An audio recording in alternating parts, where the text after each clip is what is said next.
The biggest kidney stone on record weighed more than a kilogram and was 17 centimeters in diameter.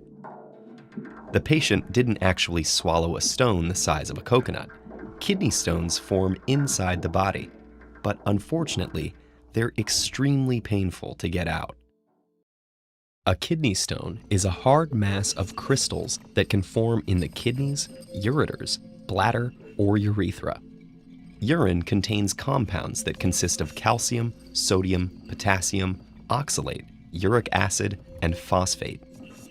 If the levels of these particles get too high, or if urine becomes too acidic or basic, the particles can clump together and crystallize. Unless the problem is addressed, the crystals will gradually grow over a few weeks, months, or even years, forming a detectable stone.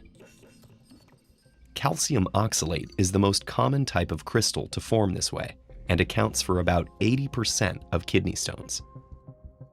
Less common kidney stones are made of calcium phosphate or uric acid.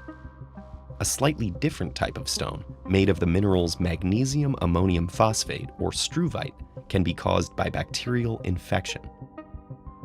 And even rarer stones can result from genetic disorders or certain medications. A kidney stone can go undetected until it starts to move. When a stone travels through the kidney and into the ureter, its sharp edges scratch the walls of the urinary tract. Nerve endings embedded in this tissue transmit excruciating pain signals through the nervous system, and the scratches can send blood flowing into the urine. This can be accompanied by symptoms of nausea, vomiting, and a burning sensation while urinating. If a stone gets big enough to actually block the flow of urine, it can create an infection or backflow and damage the kidneys themselves. But most kidney stones don't become this serious or even require invasive treatment. Masses less than 5 millimeters in diameter will usually pass out of the body on their own. A doctor will often simply recommend drinking large amounts of water to help speed the process along, and maybe taking some painkillers.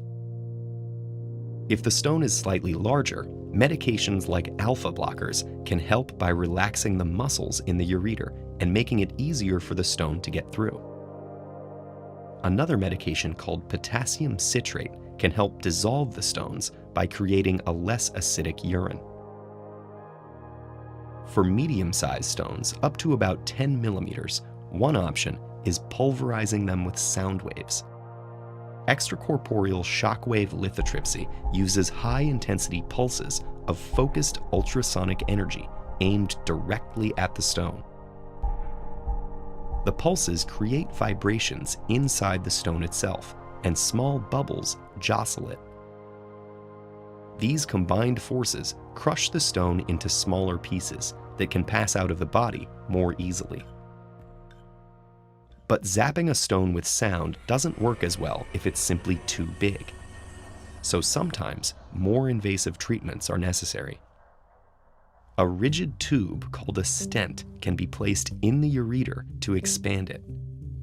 Optical fibers can deliver laser pulses to break up the stone. Stones can also be surgically removed through an incision in the patient's back or groin. What about just avoiding kidney stones in the first place? For people prone to them, their doctor may recommend drinking plenty of water, which dilutes the calcium, oxalate, and other compounds that eventually build up into painful stones.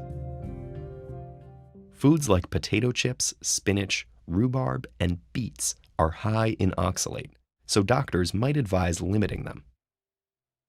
Even though calcium is often found in stones, calcium in foods and beverages can actually help by binding to oxalate in the digestive tract before it can be absorbed and reach the kidneys. If you do end up with a kidney stone, you're not alone. Data suggest that rates are rising, but that world record probably won't be broken anytime soon.